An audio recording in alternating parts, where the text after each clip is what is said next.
thank you everyone for being here with us today, tonight, depending on where and when you are. It's a real pleasure to have you all here. I want to address a special thanks to Dylan Skeffington from Mangrove Action Project, Martin Colognoli from Coral Guardian, and Heye from Deepwave for being here today to talk about protecting and restoring marine ecosystems. This will be the topic. So our fifth episode of Cause for Climate, which is a web series of events that share and exchange solutions to tackle climate change.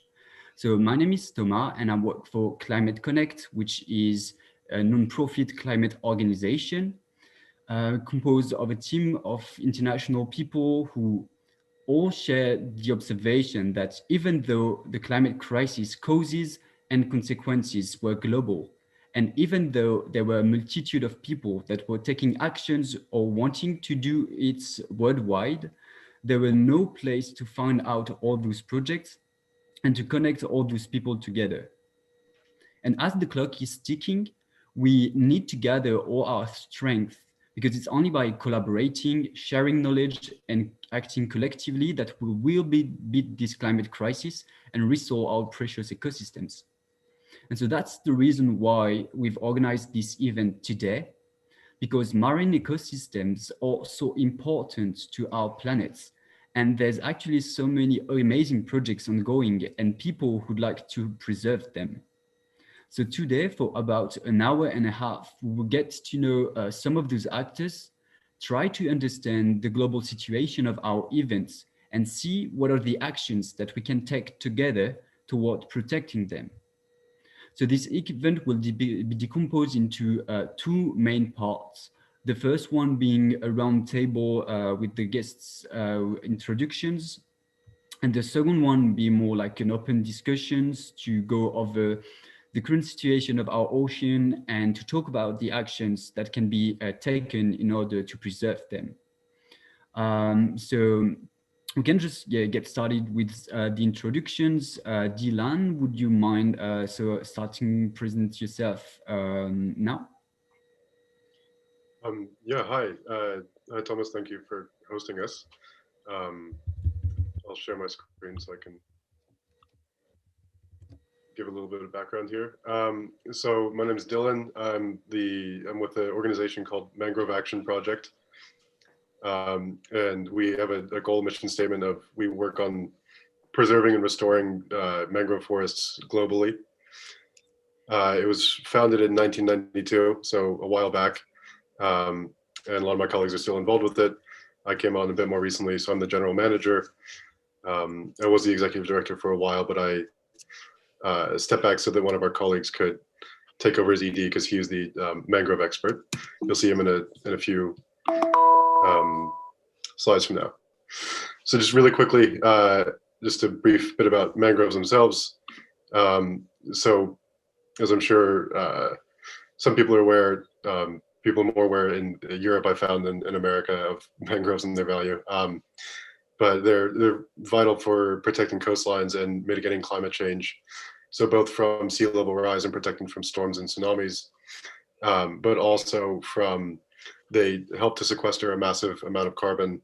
They can sequester up to something like 5 times the amount per hectare of a normal terrestrial forest. They're also vital for a lot of coastal communities and also worldwide community, as we'll go into shortly here, mostly through promoting fisheries and, as I said, protecting from climate change. And they're a major source of biodiversity, both above and below the waterline. So why are we talking about a tree at an oceans conference? So specifically, as mentioned, mangroves are the one tree species that can tolerate salt water, which means that their root system grows in the intertidal zone. And the root system itself can provide a vital marine habitat. It's a important nursery ground for a lot of tropical fish and a lot of other marine species. So at some point in their life, a lot of fish will spend their first part of their life in the mangrove roots. And that in turn means that it's also pretty vital habitat for coastal communities and for fisher folk, etc. The other marine service that mangroves provide specifically is to help with filtration. So some of the other groups on here are more directly pertinent to the oceans, such as the coral. So some of the other important coastal ecosystems like coral and seagrass, what mangroves will help do is they'll filter the sediment that would otherwise wind up on top of the coral reefs or the seagrass.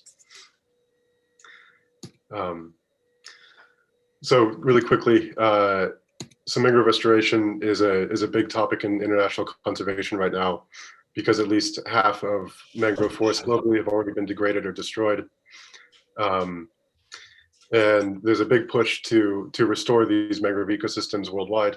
However, the issue is that a lot of the traditional efforts that people have undertaken, mostly hand planting, like you would do with terrestrial forests, those tend to fail, largely because mangrove ecology is a bit more complicated, and it involves salt water and flow of water, etc. So what our organization MAP does, Mangrove Action Project, my colleagues, you can see Dominic Woodhouse, who's our executive director and lead trainer, they've developed this methodology called CBEMR, Community-Based Ecological Mangrove Restoration. And what this does is it first addresses the underlying ecological conditions. So if mangroves aren't growing in an area, why aren't they growing? Usually it has to do with the hydrology of an area, so the water flow in and out. Sometimes it can just be as simple as livestock is allowed into the area. The other integral part of this is that we have to work with the communities from the outset. So these are their forests. We have to understand their needs and also integrate them into the conservation effort. So work with them to understand the science. And then the idea from there is that without any planting whatsoever, usually we can let nature regenerate itself, as you can see on the right-hand side. And the good news is that this process works. This is a satellite aerial imagery from El Salvador, where a site called El Llorón, I think, which is about 200 hectares, and it was taken over sequential years. So we used CBMR, the methodology, on this area, and as you can see, the area is mostly fully restored. That was without any planting. So largely what MAP does is we run trainings in this methodology for a lot of other mangrove actors and partnerships around the world. So we just joined the UN Decade of Ecosystem Restoration as a supporting partner. And then we help to train some other nonprofit organizations and governments around the world in the methodology. So another little piece just quickly of what MAP does as well is we promote mangrove awareness among the general public. Part of that is we introduce a school curriculum, which has been taught in, I think, 15 or 16 countries now to upwards of 250,000 students worldwide.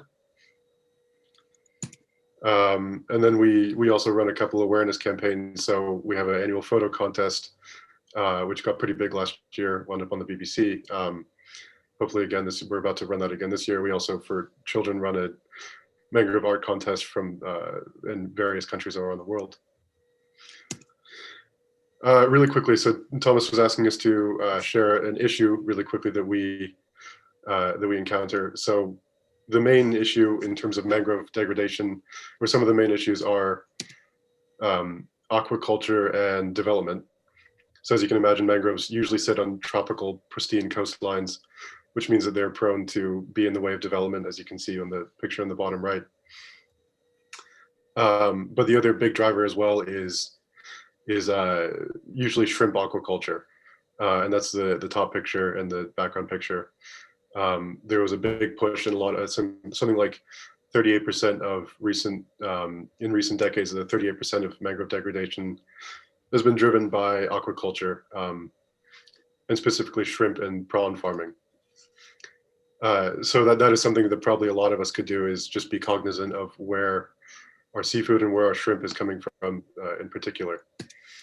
And just the last issue that we're running into as an NGO is this, as I said, there's a lot of energy about conservation effort, but there tends to be a dollar per tree restoration narrative, wherein people will want to say, oh, well, I have this number of dollars I can give to you. How many trees will that plant? And the issue is that that's not really in the real world how conservation works sometimes. So there needs to be some re-education, because rather than going and planting mangrove seedlings, which, as I mentioned, unfortunately doesn't work most of the time, this is what conservation usually looks like. So you have to, it's a lot of digging channels, it's a lot of site mapping, a lot of planning, and a lot of working with communities. So that is one other thing we could sort of shift awareness on. Yeah, that's everything from my end, just as an introduction, and looking forward to hearing from the rest of the guys in the event. So, thank you. Yes, thanks a lot. Heye, do you want to carry on? Yeah, sure. Yeah. Thanks for the introduction, Dylan. That sounds a lot like stuff I heard in my childhood. I'll come to that at a second. I can share my screen here, right?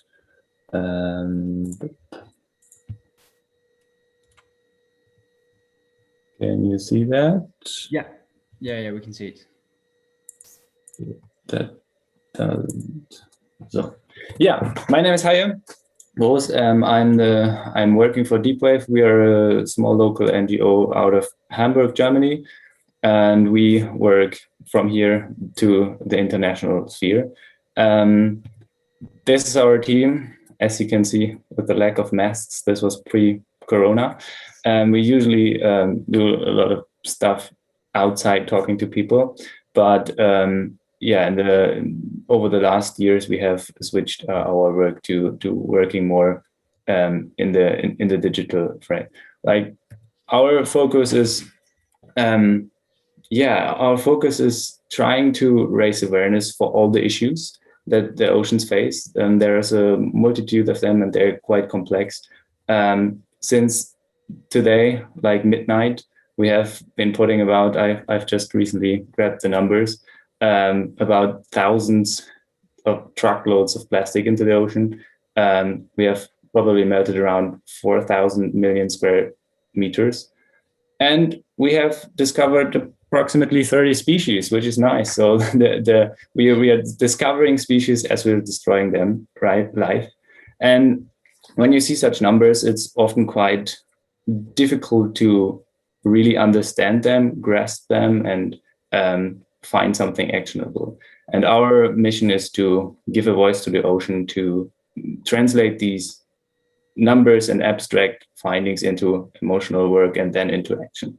The main vehicle we do this by is our website, but we have been doing other stuff since our founding about 20 years ago.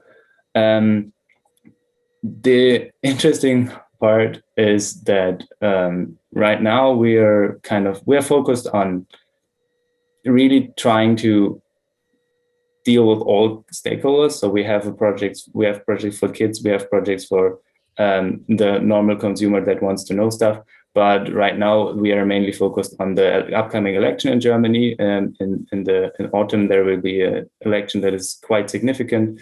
And we have been trying to call for an ocean offensive with other organizations. We say we are already successful in bringing our call into two parties, the easy ones, the Green Party, and now we're working hard on the other parties. And our course of action has changed over the last years. We have actually started with mangrove forestation. This picture, by the way, is from our school primer that we are teaching kids how valuable the oceans are with. We have been started after the tsunami 2004. In India, there was a big tsunami, and because of the lacking mangroves and the shrimp farms, the damage done to the coastal societies and villages was significantly higher. And since then, we have been working with the local organization to build and replant mangroves. I think they are still around, so it seemed to have worked. But you're right, Dylan, that this can only be done by working very, very, very, very intertwined with the local community. So we have built a community center, the Parkway Center there in 2011. And yet last year, for example, the fishermen and women, they were not allowed to go out because of a Corona lockdown, but their entire livelihood depends on fishing. So we supplied with other stuff, but we supplied about 4,000 families with food for a month. And these actions are what, that's why it's so difficult to translate this into trees per dollar, because those are the actions that actually make sure that these trees still stand there after 15 years and that all the effort is not in vain. Yeah, this is our history, and we have changed through working in the politic field because we think this is one of the most important aspects. What we call the government to do is really work and push hard for a restoration offensive with the global community to we say protect at least 30%, and then in all these protected areas we want at least 50% rewilding zones where nature is left what it's for. And that's kind of what we are trying to aim for. And the reason I'm here today is because we also have we are very honored to be leading the introduction into the International Coral Reef Symposium, which is, I think, the biggest gathering of scientists that deal with everything corals, including trying to regrow them and understand them and research them. And we are hosting a film festival for the general public beforehand, and would like to get feedback from you and things we could maybe show your projects and your findings. Yeah, thanks. That's a short introduction and one of the many things we're doing. Yeah. Thanks, Heye. And I think that's the perfect transition to give the word to Martin. Yes, thank you, Thomas, and thank you for inviting Coral Guardian to this event. So first, I introduce myself. I'm a marine biologist and a photographer. Coral Guardian was born on a personal experience. So I finished my studies. I went to Indonesia to export corals and tropical fish for aquariums. So it was one of the jobs was to grow corals, to breed corals, but it was also harvesting corals and fish from the wild. And I didn't know what I was going to do, but then I started to understand that I wasn't in the right. It wasn't in my how to say English. I wasn't in the right way, so I quit, and I started to do the opposite, involving local fishermen in protecting what they depend on, so corals. I'm going to share my presentation. Yes, here. You can see my screen. I don't know why it's not working yet. Yeah, we can't see. No. Yeah, okay, yeah. Yeah? Okay, perfect. Yeah, now it works. Perfect. So, what is Coral Guardian? Coral Guardian is a French NGO that was created nearly 10 years ago in 2012. And our mission is to protect coral ecosystems. So we don't say coral reef because we also work in Mediterranean Sea, and it's not coral reef, it's more coralligen bottoms. But so coral ecosystem through the involvement of local communities, people that live locally and they depend on those corals. So that's the mission that we follow. So who we are, it's important to show our team because we believe that conservation is made by people. So you cannot just protect and say it's protected. So it has to be done by people. So we have a team in Indonesia, 8 people, mostly fishermen. We have a team in Spain, 2 people, and in France, many volunteers and 4 employees. Why do we do what we do? Because so you can see on this picture, this is a coral reef that is destroyed by dynamite fishing. Well, you can see on the picture in my back that is a healthy coral reef full of colors, and here it's clearly black and white and dead. So this is more local problems. So dynamite fishing or overfishing or cyanide fishing. And you can see also coral bleaching. This is more global problems due to CO2 and other gas in the atmosphere. And well, it's also a big problem. So where do we work? I told you, so first in Indonesia, we started at the origin of Coral Guardian in 2012. Where are we now? We are in Flores Island near Komodo National Park. Maybe you know, it's a marine protected area. It's where you can find the most diversity underwater in the world. You can find 25% of all the species in the world in this park. So it's quite a lot. And we work just outside the park with the local communities from Seraya Besar Island and on a small island just next to it. And also in Spain, in the Mediterranean Sea, in Punta de la Mona in South Spain, with a local, same local NGO that we help set up the program technically, financially. We communicate also well. It's how we do. So now let's explain so quickly, because Thomas, you told us 5 minutes. So I see that everybody wants a bit more than 5 minutes. So it's great. So how do we do? We have three ways to do to complete our mission. The first axe is the participatory marine conservation. We involve local fishermen in restoring the reef. We use coral reef restoration as a awareness tool to understand better what is a coral and how it grows, and that it brings back fish, and they can see the results really quickly. So this is the first way. So we follow the evolution with an environmental monitoring and also social monitoring with the fishing. We follow the fishermen and see what they fish and where they fish to see the evolution.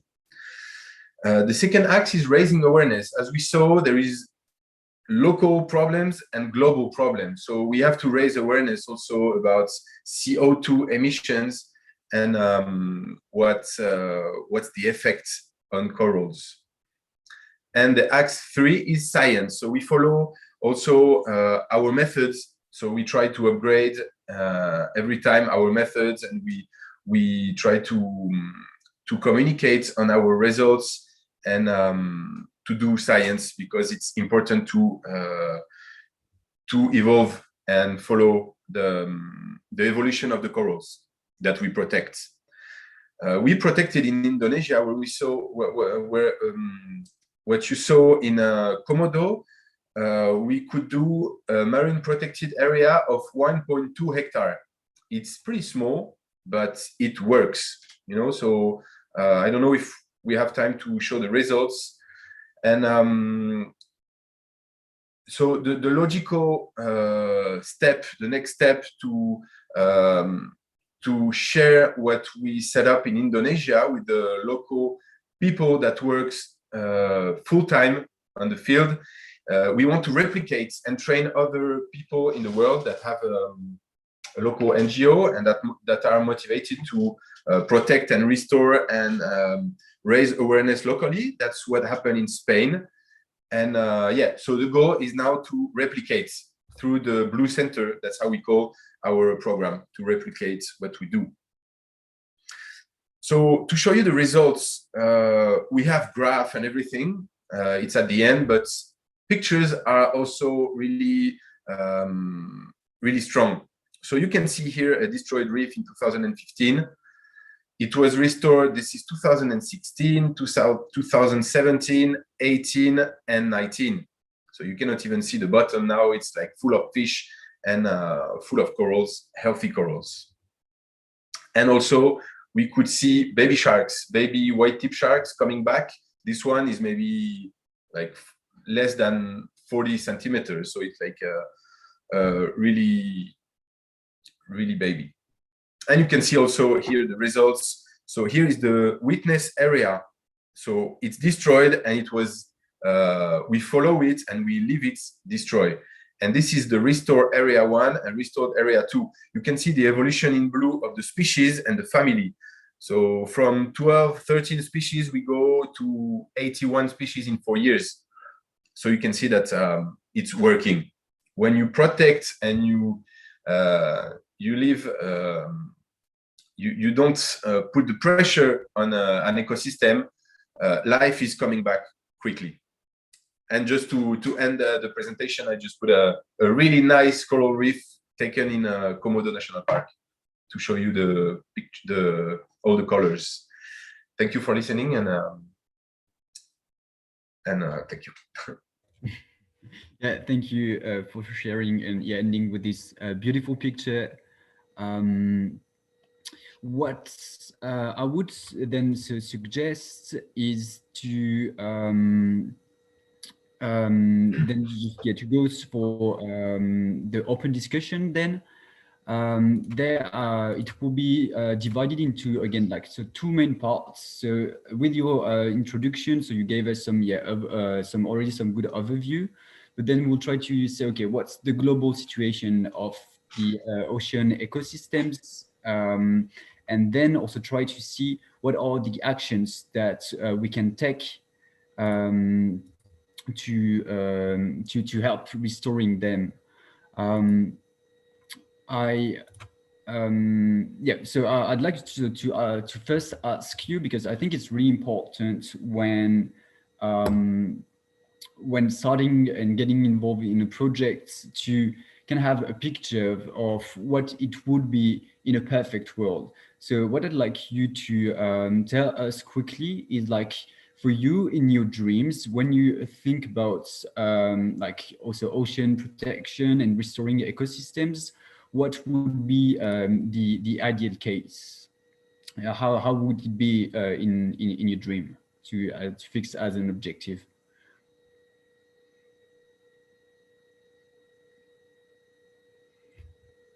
Who starts? Like, yeah, like for this open discussion, like whenever whoever can take the word is more free, and you can just pass the ball to whoever you want. So yeah, you can start first if you want. Well, I think it's a nice question. It's a question that we never have.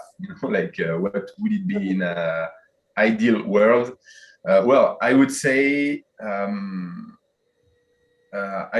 that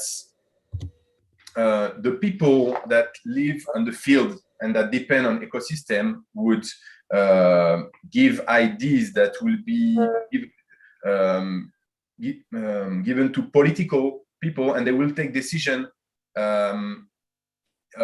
in that way, in the way of protecting and going in the way of the local people to protect what they depend on, but if it was like this, we wouldn't have those problems today, but that's what I think. Yeah, absolutely. I agree that I think there is the start of that recognition that as Heye and Martin have been talking about, that you need to sort of work from the ground up with communities and the people who are actually intrinsically involved with the ecosystems, who are local.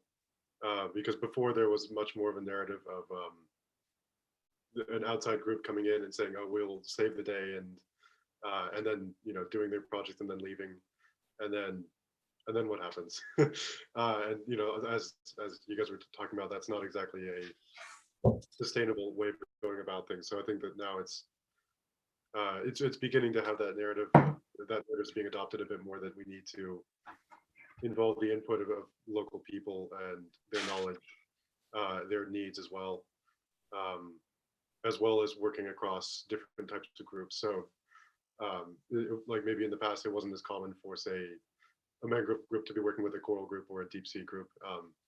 But I think that now a lot of people are recognizing that there's more intrinsic connection between all of these ecosystems. So it's something to look forward to, but it's something that, as you guys say, we could definitely use more awareness of, especially among people in political power or people at a higher level of policy power, I guess. Yeah, I'll try to go a little bit bigger. What we always try to say is that we like this image of that we feel like a guest, like we as humanity or like we as humans, we feel like a guest on this planet. This doesn't mean that like humans are bad or anything. They can be very powerful part of nature, and they can, as we've seen, they can revitalize and rewild what they have done. But they can also, especially if you don't have this global connection in your mind and you don't feel like a guest on this planet, then it can be very easy to kind of offset the cost to places where you don't have an intention to go, like, I don't know, shrimp farming, or coral reefs are mainly destroyed by climate change. So those are actions that we as individuals in a local sense do to the global ecosystem. And this connection, this understanding of this complex network and this relationship between us and as humans, if you ask me for the vision and the big picture, I think that it would be beautiful to have this connection back again. And I think that this consciousness of this is rising quite fast with the new generation and the interconnectedness. Like today, I spoke with people in India and yesterday in America, and then we are talking, and you can talk with someone from Indonesia and wherever you are, and so we can share the knowledge, but work locally. That's kind of my big vision. Yeah, I think just going back to that and back to your question, Thomas, of what is the ideal. I think obviously the ideal is that we recognize the importance of nature and the natural world, and that people devote a lot more efforts towards restoring and protecting it, and having at the end result be a thriving world again. And then to your point that there's sort of a rising consciousness among especially the younger generations. It's possibly partly because our generations and the generations below us are sort of faced with the fact that if we continue along this trajectory, we may not have much of a natural world in 30, 40 years from now. So I think we do need to have that fundamental shift in perspective and what we value. I do think that, like, after watching this documentary about David Attenborough, where he's showing his life's work and showing how he kind of, in my age, everything was wild and beautiful and whatever, and now it has decreased over his life. Someone was asking me, like, how do you feel about that? How do you feel that you've been kind of come into this world and everything is already destroyed? And my answer to that is I would actually prefer my life over his, because in my life I expect it to be the opposite. We are starting with something destroyed and we'll rebuild it. And I think this is a more positive. It's a vision of agency. Humans are powerful agents, and I think this is the most important meta discussion we could have. But I think in the practical sense, there are a lot of small differences where this could manifest. So you already started, like, answering the question that I now want to ask is, like, okay, now that you talked about the dream that you would have, it's more about, like, what's the reality now today. Like Dylan, you said, like, I think if I remember correctly, it was 38% of mangroves are being threatened and has disappeared. Martin, you also said, like, corals are being also hardly damaged all around the world, etc. So do you yeah, like regarding the general awareness regarding ocean protections, what's the current state? You said like young generation were getting more aware, but overall, do you think it's enough? Like how, yeah, what's the reality? How does ecosystems feels today?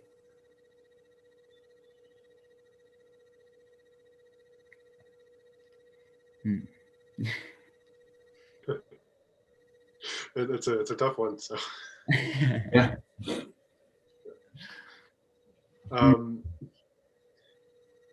I think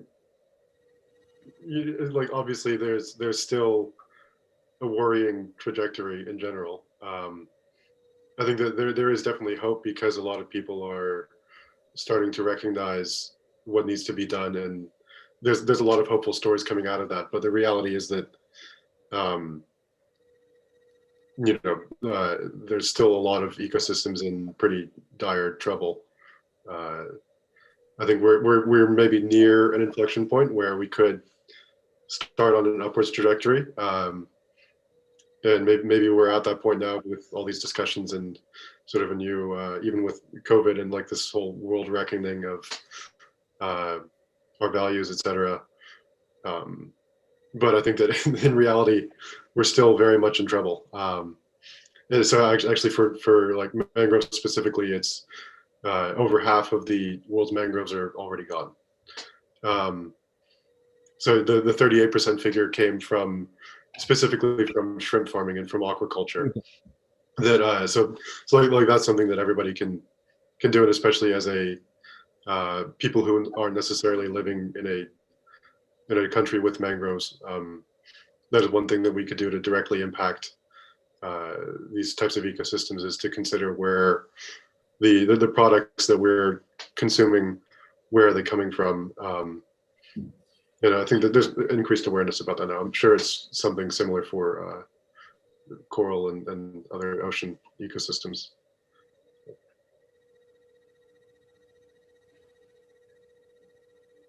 Yeah, I think I think we have a lot of scientific informations today, to take decisions. I mean, everything is here. We have everything. It's all written. You just have to look for and you find the information. But so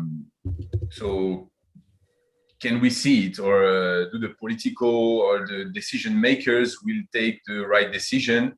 But regarding corals, for example, so the GIEC say that in 2040 or 2050 we will lose 99% of the coral reefs. And if you take, for example, the panda, if you lose the panda, then there is no more panda. It's lost forever. For corals, it's a bit different because you have thousands of species of corals. So you cannot lose. You're not going to lose coral reef. You're going to lose thousands of species on one reef. So you will lower the diversity, but the reef will still be here, or maybe will be colonized by algae. But most of the time, you can have, instead of 1,000 species, you will have 100 or 10, but you will still have a reef. So this is also hard to compare. And also, I think what we have to be careful is, so there is scientists now, they work on super corals. They call a coral that can be resistant to climate change. And this is also, okay, so the natural environment has to adapt to us. It's more like this, that they start to think. And we think that, and to make it possible, we have to adapt to our to the living that are surrounding us. We cannot just say living things they have to adapt to us. So yeah, I think we just have to listen to the scientific work that is well done, I think, and decisions will follow. Yeah. That's a good note. Like the knowledge is already existing. I think it's very difficult to not be dystopian about the current state and the trajectory.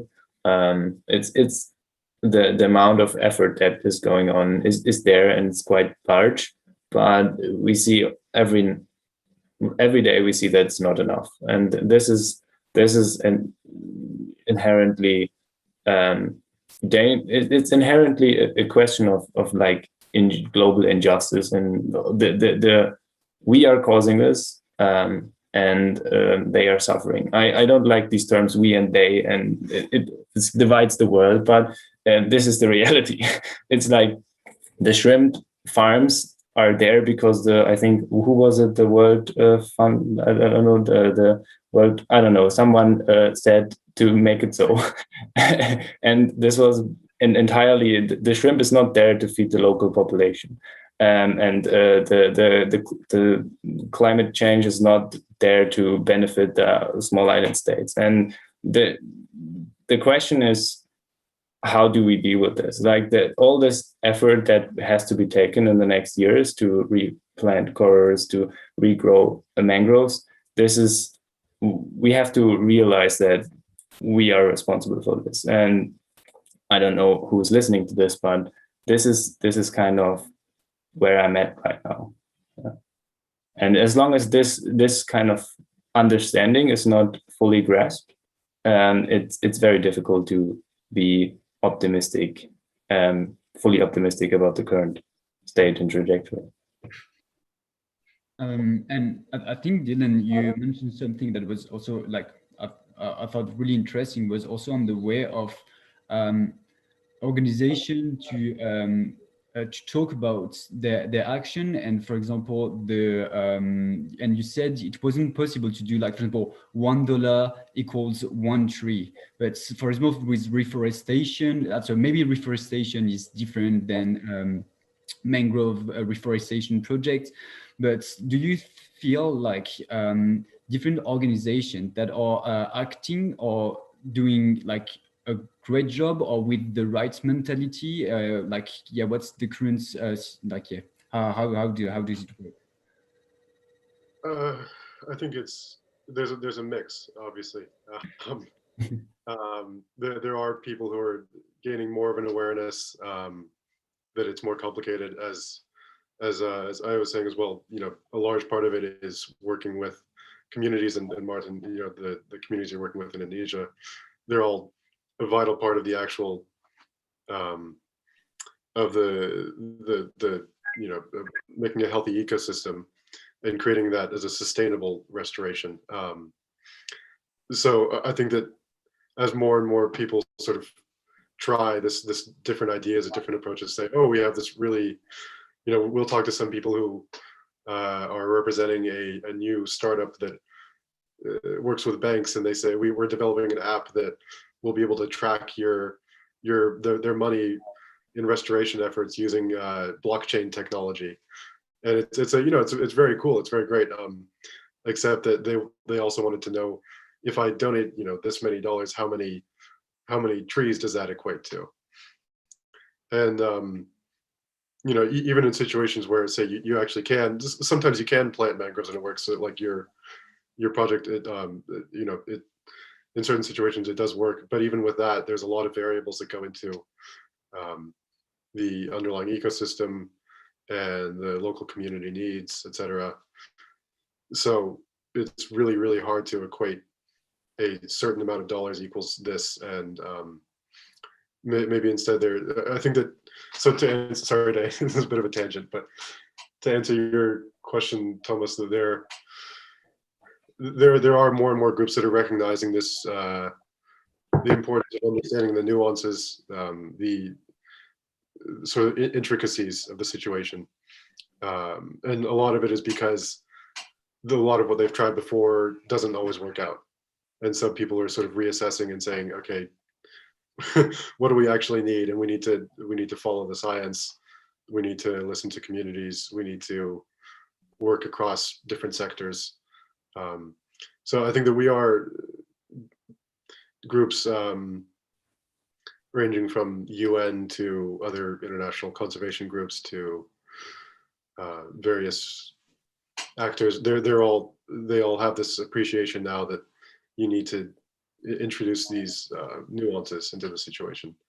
But a lot of average, say, foundations still, they want to know how much ecosystem does this $5 bill represent, and that's really hard to quantify. And maybe it shouldn't be quantified like that. Like, is the coral reef behind you in that photograph, is that really a certain amount of dollars, or is it just an intrinsic thing that we need and as sort of passengers on this planet, I guess?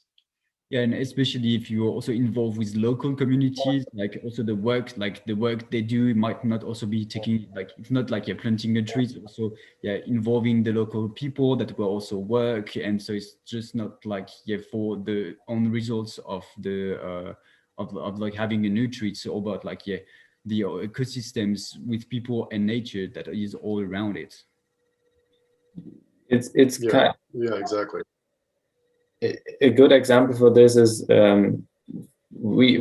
two projects that we had during the mangrove reforestation. One was that they gave chickens to women, and goats. It was a goat, and then the goat would have small children, and they had to give the goats back, and some like this kind of project where now that's how they increased the number of goats they had without raising more money, and this strengthens the community. And now the women were working in the mangrove reforestation project, or that they donated bicycles, because a lot of the fish from the coast will be transported inwards with bicycles, and they had broken ones. And all of these actions are not really something where you can say, oh, this will increase the number of trees by this amount, but they are fundamentally necessary, I think, because they were like the community came up with them,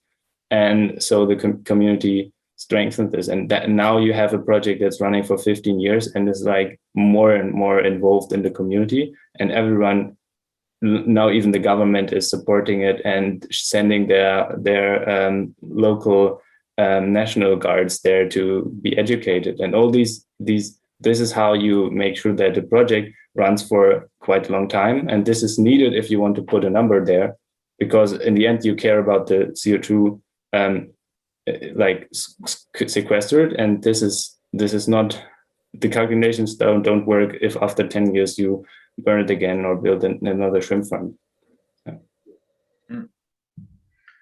Yeah, that's true. And also for example, because now we talk about like one amount of money and a tree or a coral, or like to make the equivalence.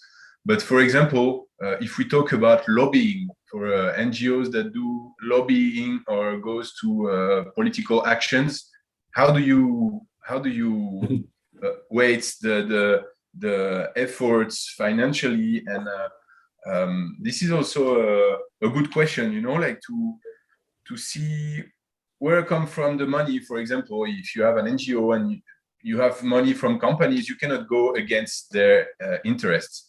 Or if you take money from people, well, you have to be careful also about what you say, because you cannot go against their interests. I'm talking about now maybe about fishing, for example. If you're an NGO, regarding seaspiracy, they talk about Oceana. I don't know if you saw maybe the documentary. They talk about Oceana, but I think it's really hard for Oceana, because they talk about one thing, but they don't talk about what they did, what Oceana did for the sea life. Like they did many things, and they just came with the fishing. Okay, it's bad. Fishing is bad, that's it. So yeah, and also there could be something interesting, but that is not done.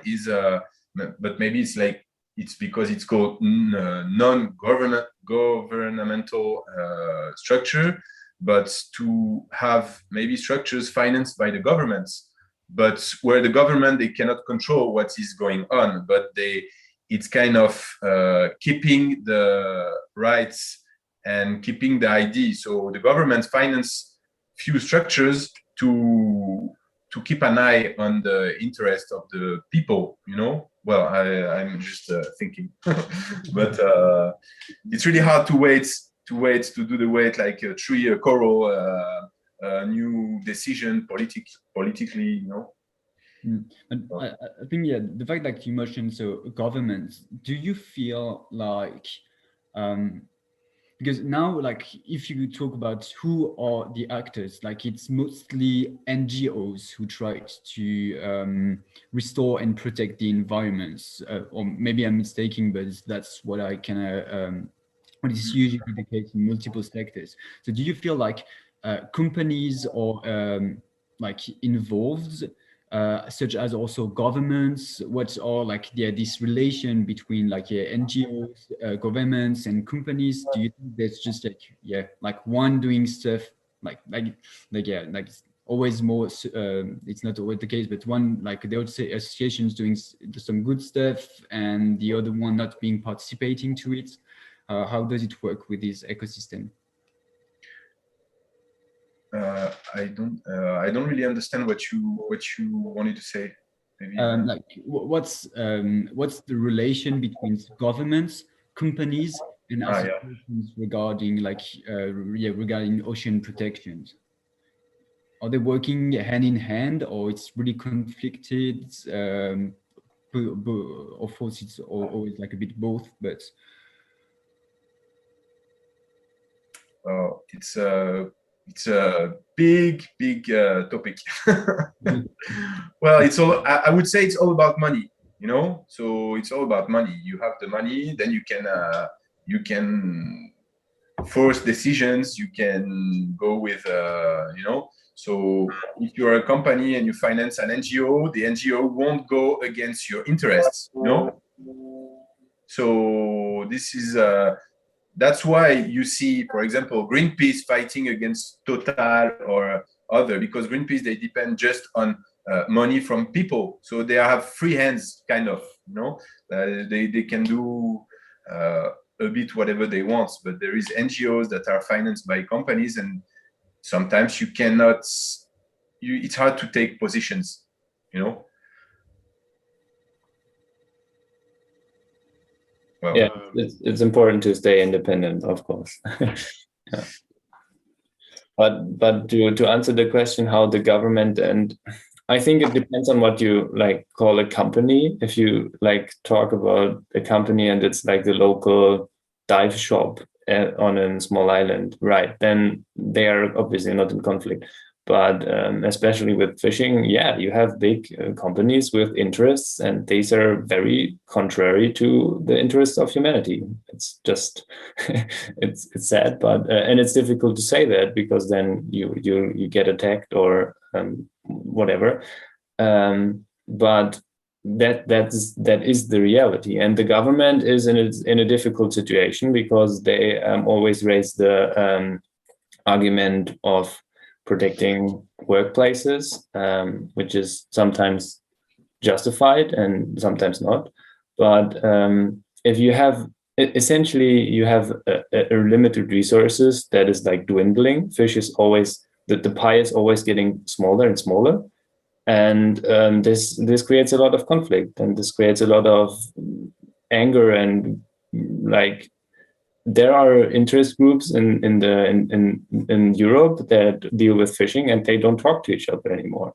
That's how harsh the fight is gone. But they have to, because they are like fighting for the same resource.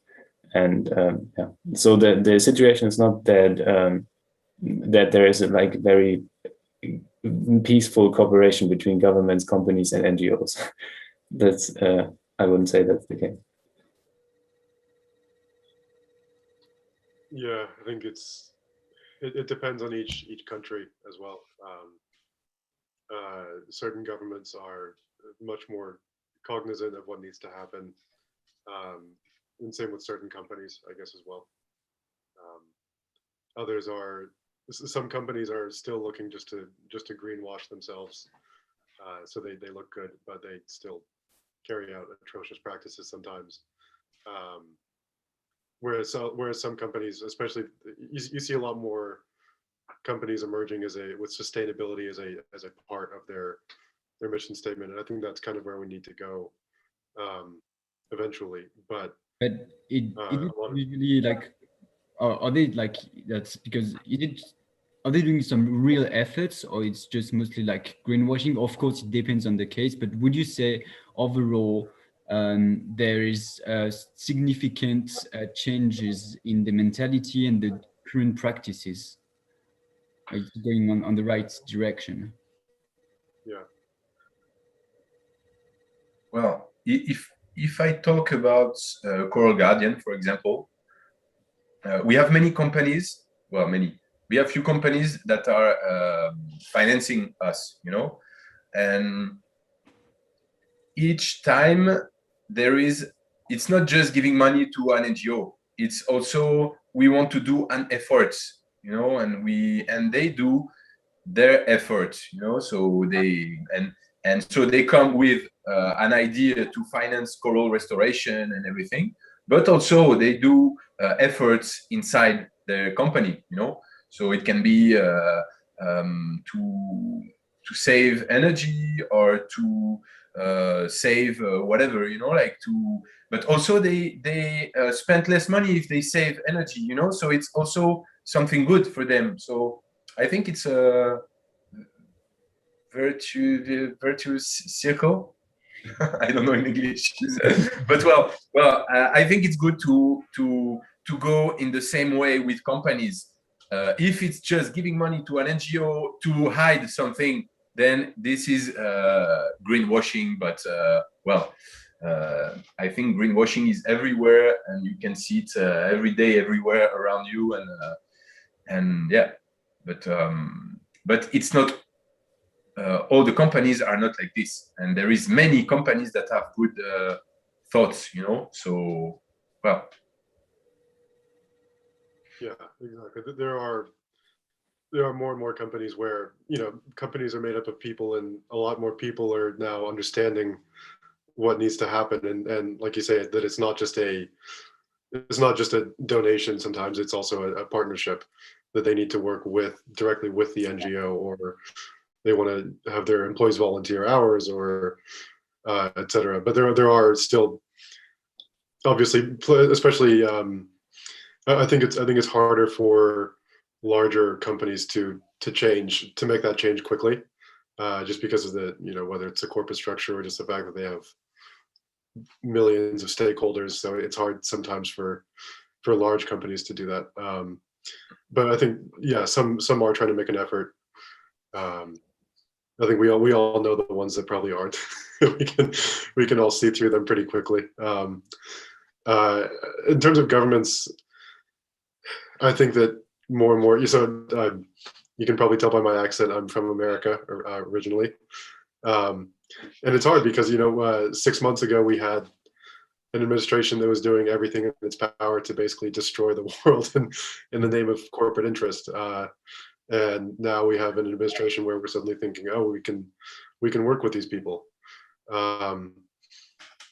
And I don't think that's, like, you know, a politically divisive statement to make. It's just a fact. So I think it depends on each government as well around the world. A lot of them, maybe especially, a lot of governments are starting to now recognize that they really need their ecosystems to be healthy. So it's not so much of a oh, we wish this could happen. It's more of a, oh wait, we need to fix this type of mentality they're starting to adopt. But again, it's different for every geographical place, I guess. Hi, I was going to ask with your work on policy as well. How efficacious, like, is it in talking with people in the government and the political parties? How easy is it to have that discussion? So we are not doing this alone. We are working with other NGOs in the German sphere, and the big problem is that what you need and what you might or know from your own experience is the experience. You need fundamentally people in government that understand what they want to do and what they it's often it can get very complicated, especially if you talk about the international sphere where it's about like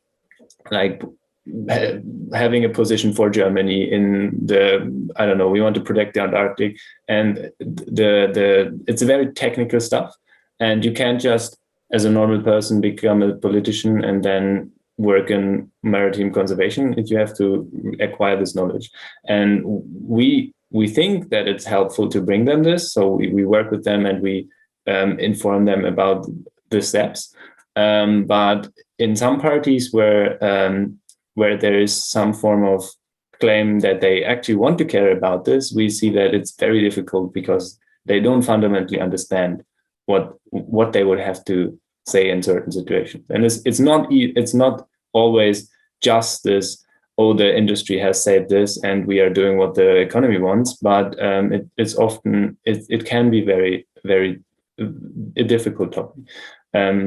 So we do think there is an effort, and we do think, I think like in policy, in the work of policy, you have kind of a power law distribution, meaning that you have very small windows where you have high efficiency and high leverage, and you can actually do something. And then 99% of the time, your efforts are not really going to change anything. And these are mostly before or after an election and through like at special points. I think, for example, that you mentioned America, that the few weeks after Biden came into office, where for political lobbyists, probably the most effective time of actually implementing change, and now it has gone back to the normal state. And this makes it difficult, but the more the support is there from the people, that's how it should be, because we live in a democracy. The more support there is, the more it's seen that, and the more effective the work is.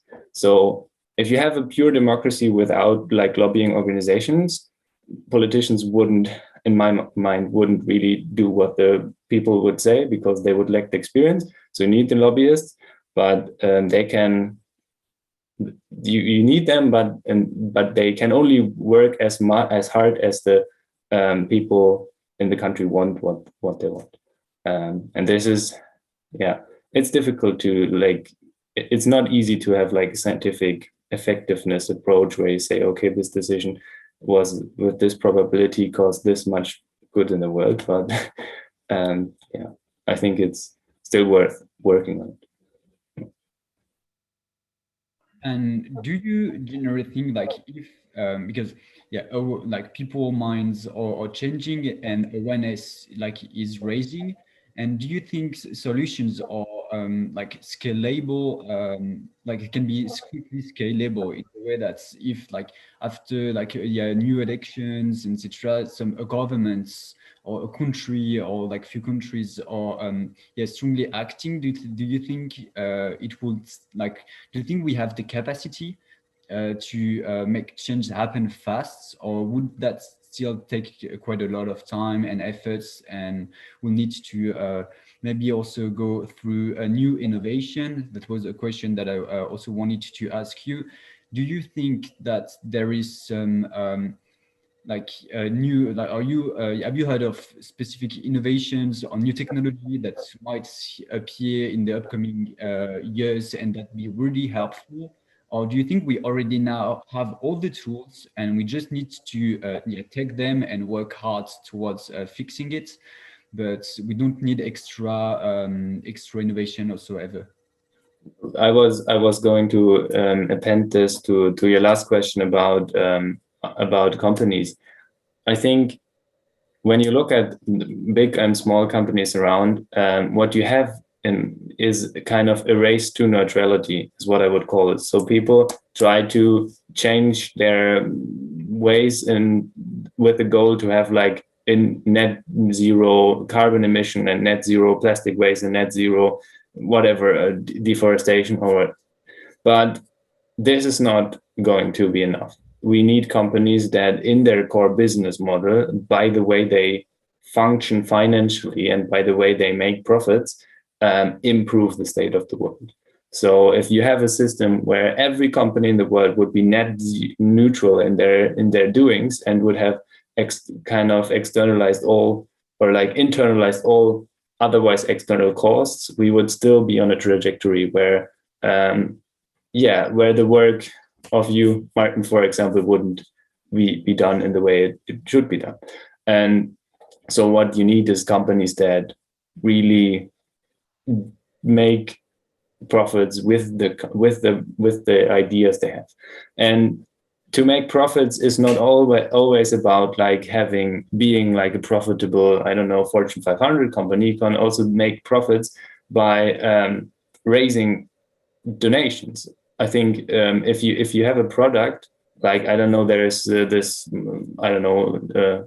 company in the Netherlands that produces bubble barrier, which is cool, where they like have like small bubbles that they can put into a river, and this will catch the plastic waste and drive it up to the surface, but the fish can still swim through. And they have this innovation and engineering approach, and they don't necessarily need to be a profitable company, but still can scale quite well. I mean, Bojan Slat, and there are some companies, some NGOs that have been able to scale pretty well and have this engineering approach. Mm-hmm. And yeah, what do you, Martin and Dylan, think about like also innovations in general? Are you I think it's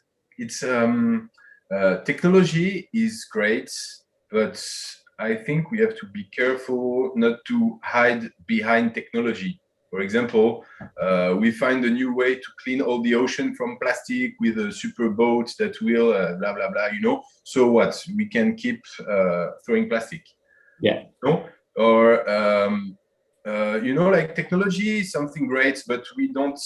I was saying also to find a new kind of corals that will resist to climate change. That's what I was going to ask you. Do you think that this approach to like super corals is helpful, because then we kind of just have an excuse and we can keep our coral reefs? Yeah, exactly. Now we have a reason. We don't have a reason to change because we have the technology to just. Yeah. So yeah, that's the difficult part with technology. And for the corals, of course not. You have thousands of species, and we're gonna find 10 or 20 or even hundreds that will be resistant to climate change. Okay, so what? And even to climate change, but in maybe 100 years, it will be worse than we think, and then it won't resist. So we cannot hide behind technology. And I think it's you cannot change if you're not faced to problems. That's what we see with the local people we work with. You know, they are changing because they feel it's the right moment to change, and it's harder to go fishing. It's harder to catch fish. They have to go further. They have to spend more money with the benzene, with the petrol. Well, it's becoming hard for them, you know.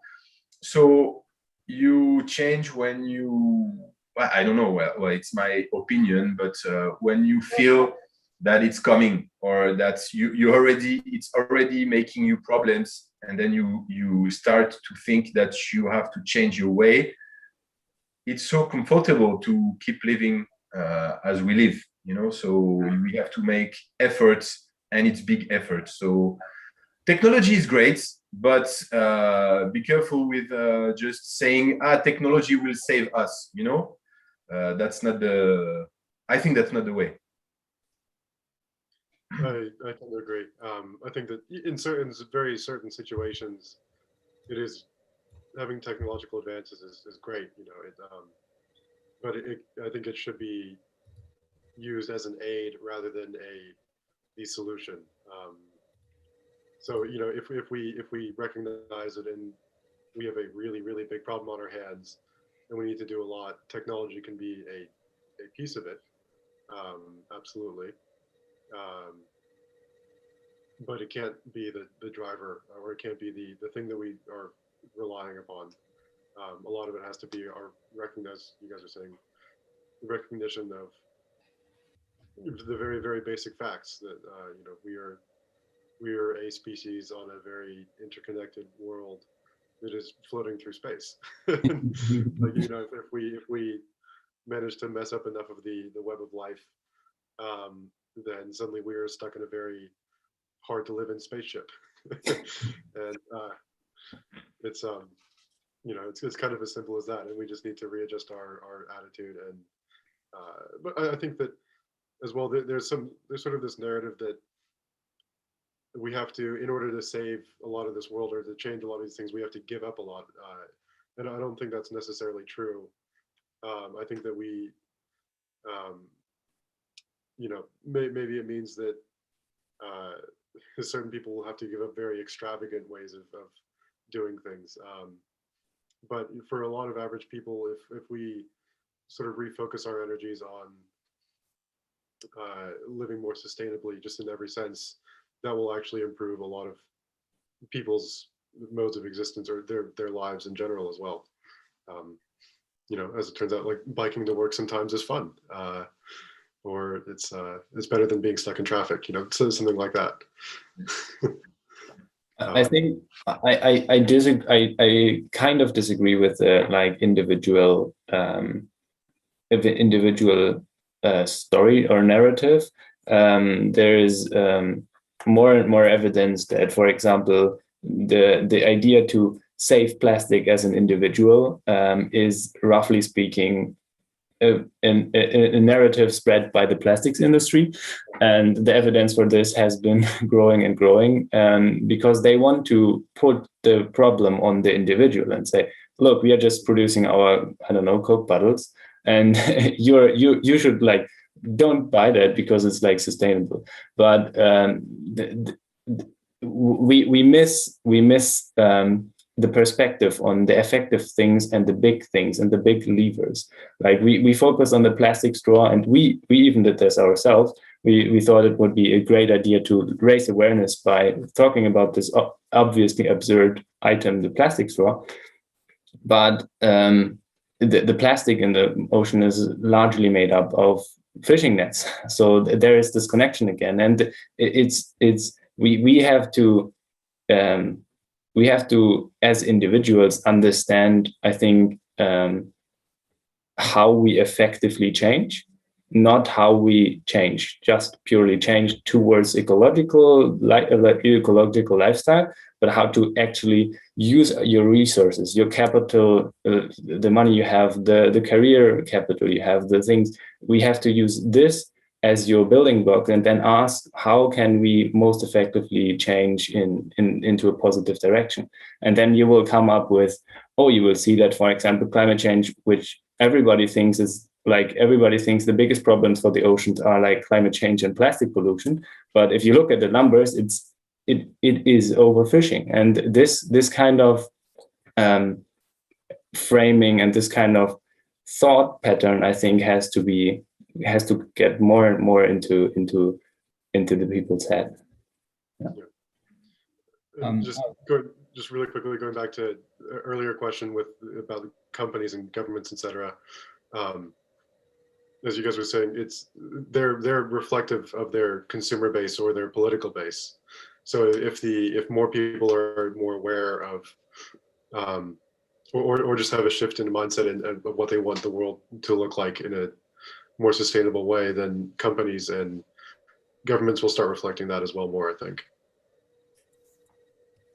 I think what you all just talk about is like quite true, and so other than just like people changing their habits like in their own daily life, like at some point they will also need to and also people want to take actions to other than their just daily life. People came into the mind that we need to take actions to preserve our climate and environment. And there's also but sometimes it's also hard to know where to start with. So what I also want to ask you is, first of all, what are like the problem you are facing with your own projects, and that's you'd like to be helped with, like supporting by a community from like just individuals, or also who are the other actors you'd like to collaborate with to have a bigger impact? Yeah, there's stuff here where people can be involved, etc.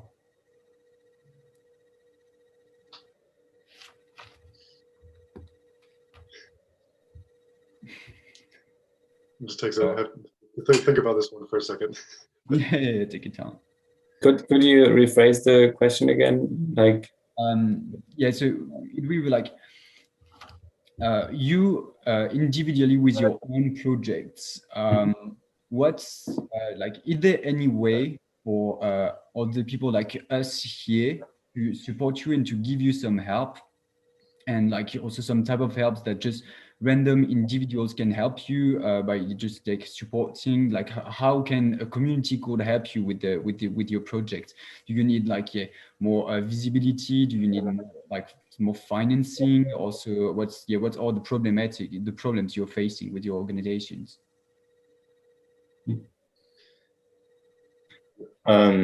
Yeah, just to humbly start. No, I think the first thing I would say is what I just said, is get into the mindset of really figuring out how can I effectively do something. Everyone is different. Everyone has different things. Everyone has, maybe you have ideas, maybe you have time, maybe you have resources, maybe you have an important family member that works in policy or whatever. You have something, and it's difficult to say, oh, you should donate to us or any other organization. You should firstly try to understand and try to find out what you value and how you can make it happen. And this then starts with you wanting to figure out more, because this is, I think, the important first step is to try to like, oh, where do I actually want to find out more, and be like impartial, be like objective in my way of research, and not be like blinded.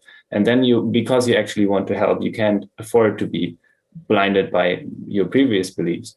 And then you will find, oh, okay, the things I most likely are the most effective ones are working in policy, or like supporting people that work in policy. The most, if you want to do anything to climate change, the most impactful thing you can do would be probably donating to one of the Clean Air Task or one of the other organizations that have like a proven track record of improving policy, and they can. It's not about like offsetting CO2, but it's about, okay, I have all these other things. I have already stopped. I have gone to work with my bicycle. What can I do next? And then you will find that you will research it, and you will find certain actions are very, very effective. And this is what I would start. But we as Deepwave, yeah, we obviously need visibility, and we need the public support in caring for the ocean, and inventing. Oh yeah, if you could come up with a way of like how fishers can keep their job without fishing, that would be like very great. That would help like everyone on this planet. If you can find a job that a fisherman really loves to do and can sustain himself, but that he wouldn't fish with, that would be, I don't know, try it out. How can like people like concretely support you? Because they like you wouldn't like support of people, but what would it concretely looks like? Yeah, getting support. Yeah, you can donate to us. You can work for us. We always have some projects where we need help.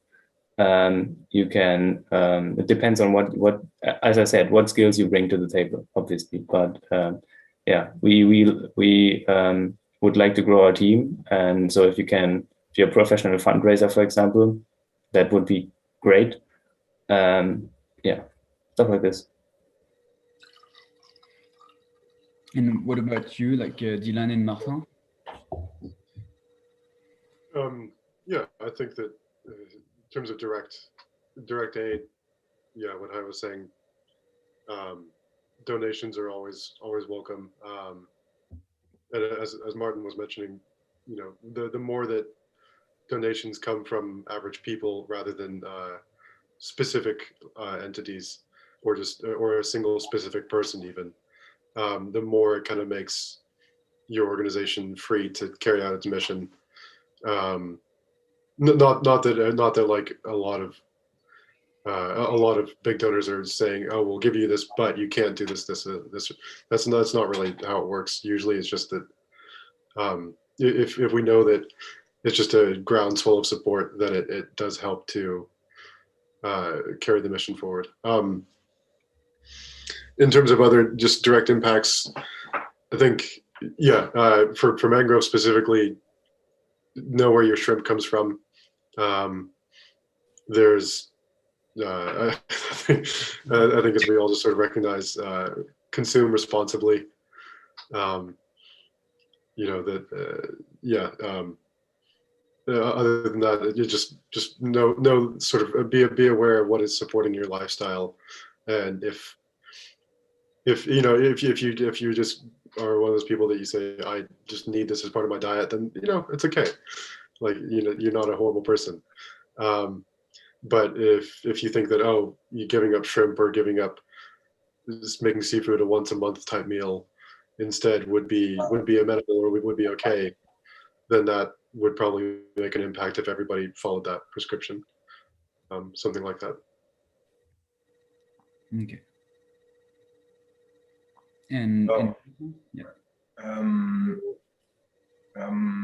I would say that it's great to choose a cause, you know, to get involved in. You're somebody that wants to get involved, to choose, I don't know, a good NGOs are a good tool to make change, you know. So to support NGO, I won't say for our NGO, or but after I will let you know what's possible. But to choose a cause and to fully get involved, and you can do many things for NGOs and with skills, with finance.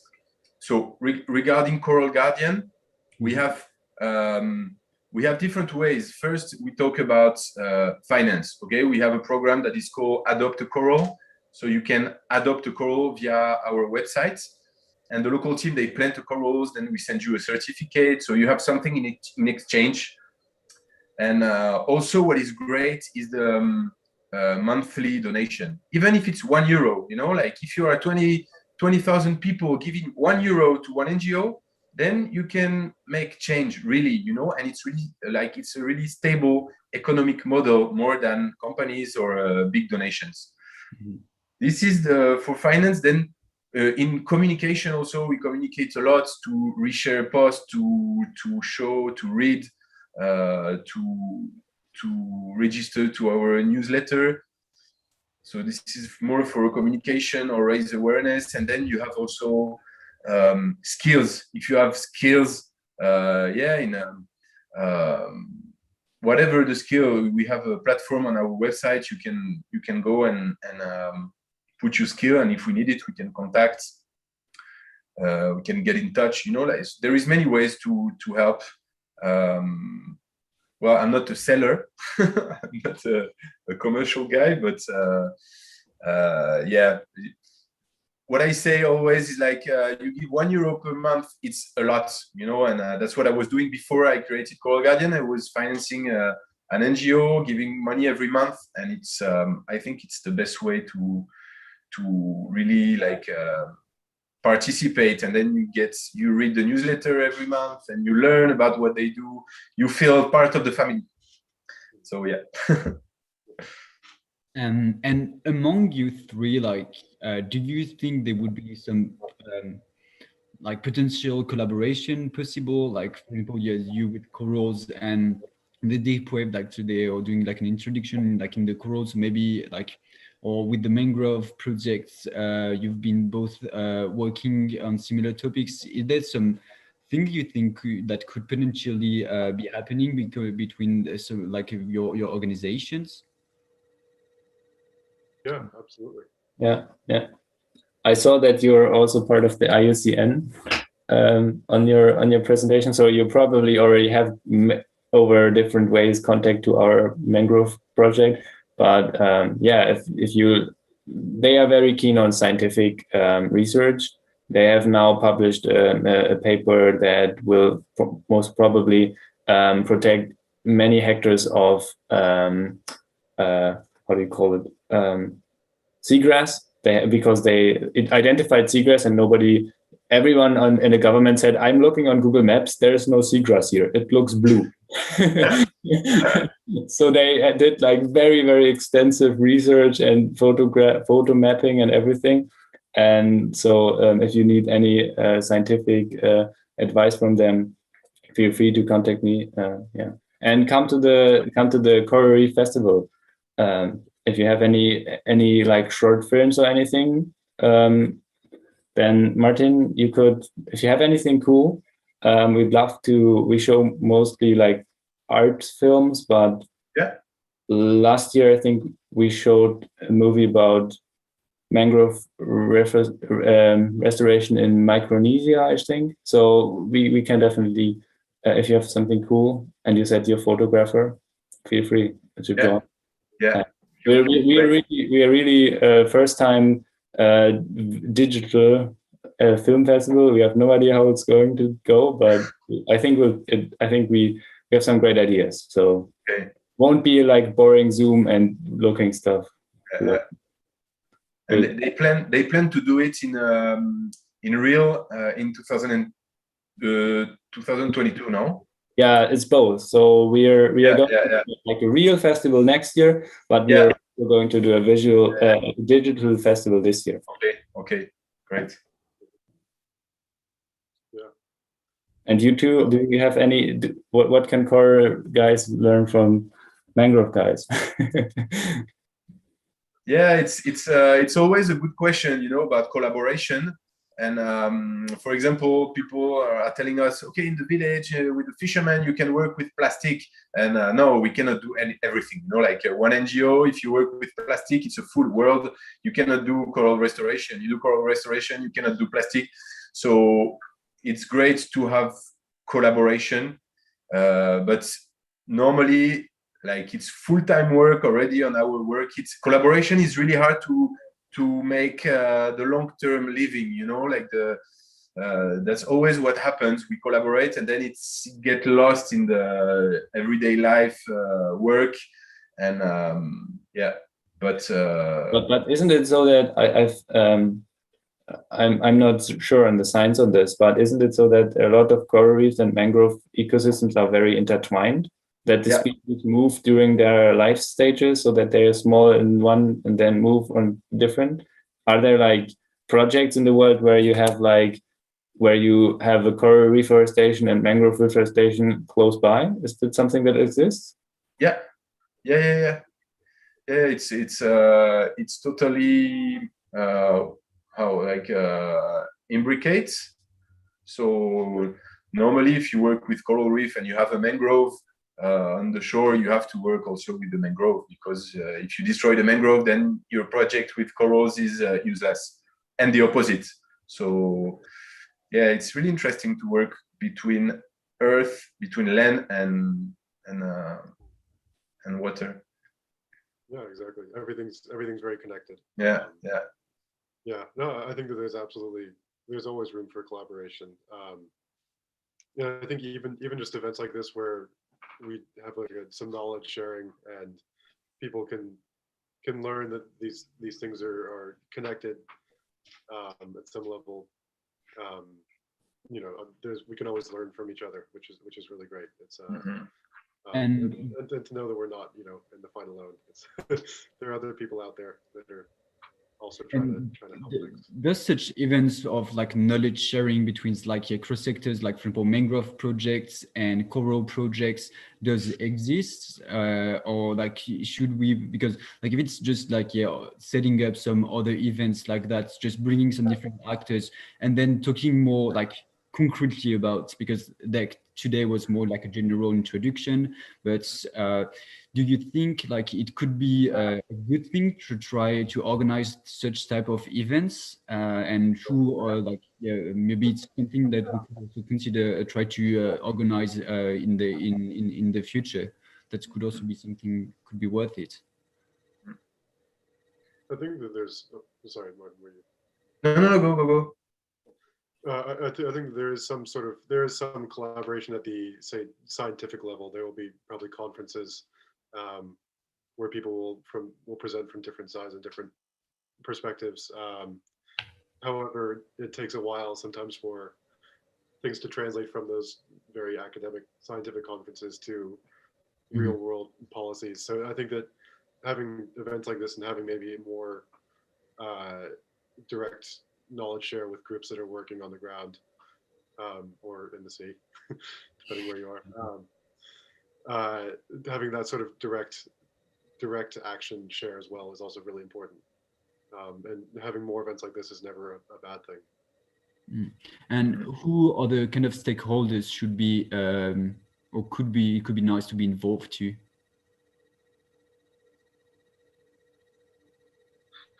There's a lot. Yeah. Okay, but as we already like a bit over like 7:30, we can also. I think that could be something really interesting. So we can also just keep into contact and also try to see how it's like if it's doable and how to do it. Just before also ending so this event, first of all, is there like any one major thing we haven't talked about and you want to approach, something we forgot?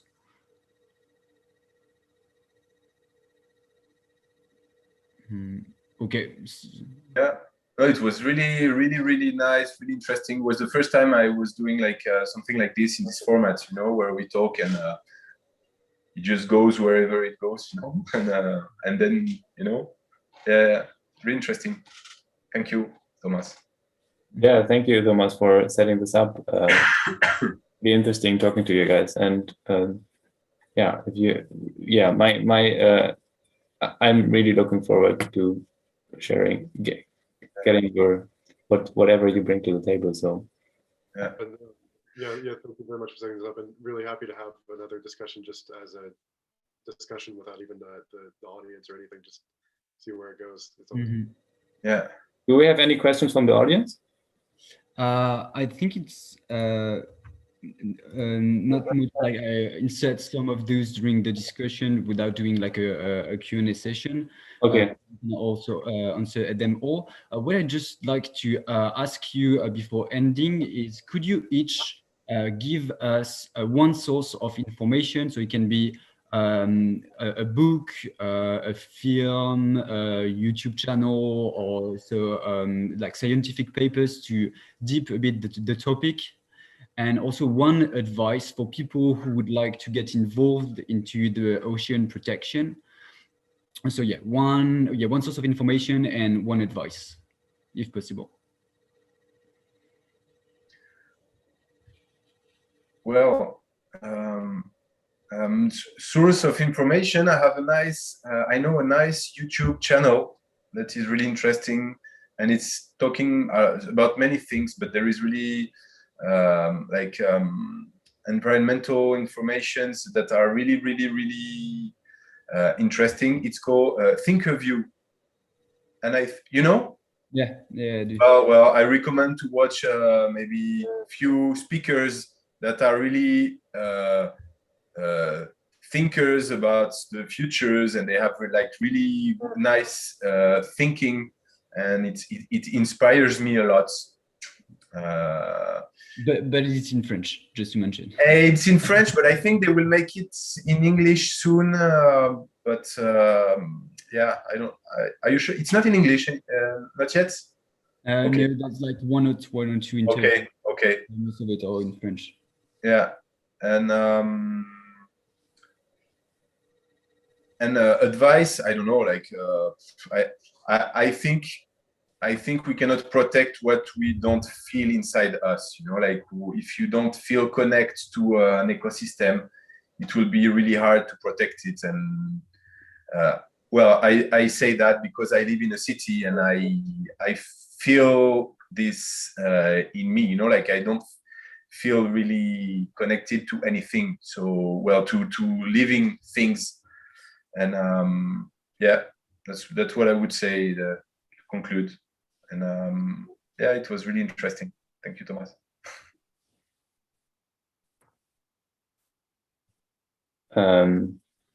Yeah, to the first part, like I would give the answer of like go out in nature for half an hour instead of watching a video, just as like. But no, if you want some serious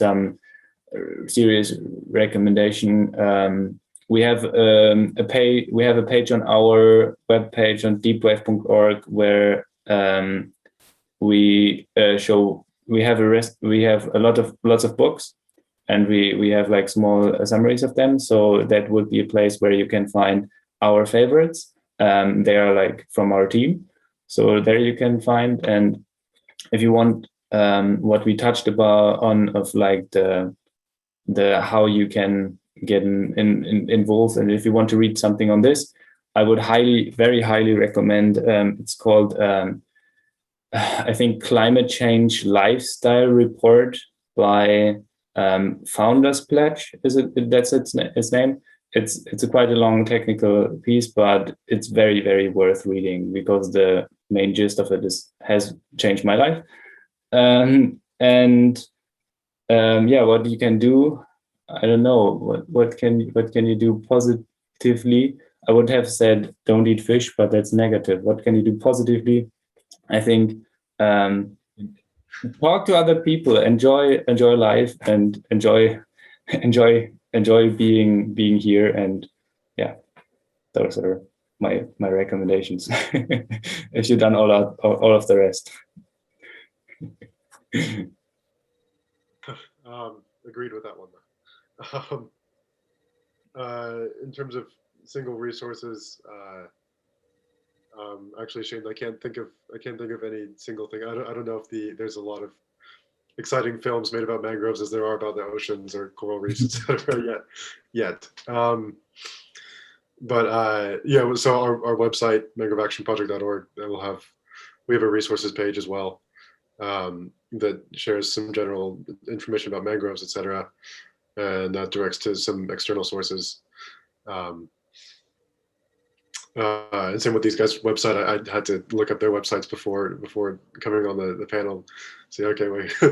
And so they're great resources as well. In terms of what we can do, I completely agree. Go out in nature. The only thing I would add is go out in nature with other people as well sometimes and enjoy it. There's something very, very visceral about being able to experience it with other people.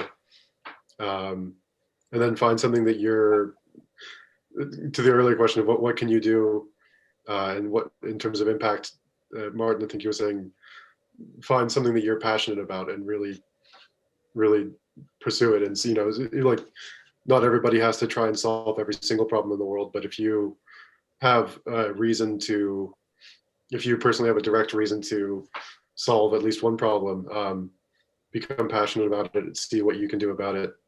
And inspire other people. Okay, so I think we will just ending it now. Thank you to the three of you. That was really nice to have you for this event. Really appreciate that. We'll keep in touch to organize maybe some further events or also through the platform to try to see what updates you're doing on the projects. We'll also be waiting for you to post the new projects you've been working on. Try also to get our community getting involved, because like there's some people here so have really being really skillful, and that could potentially also provide some help to you guys, because your projects are really important and can have a huge impact. So thank you for the three of you. And goodbye to everyone who also been watching that. Thank you for for your intentions. Goodbye, everyone. Bye. Bye. Thanks.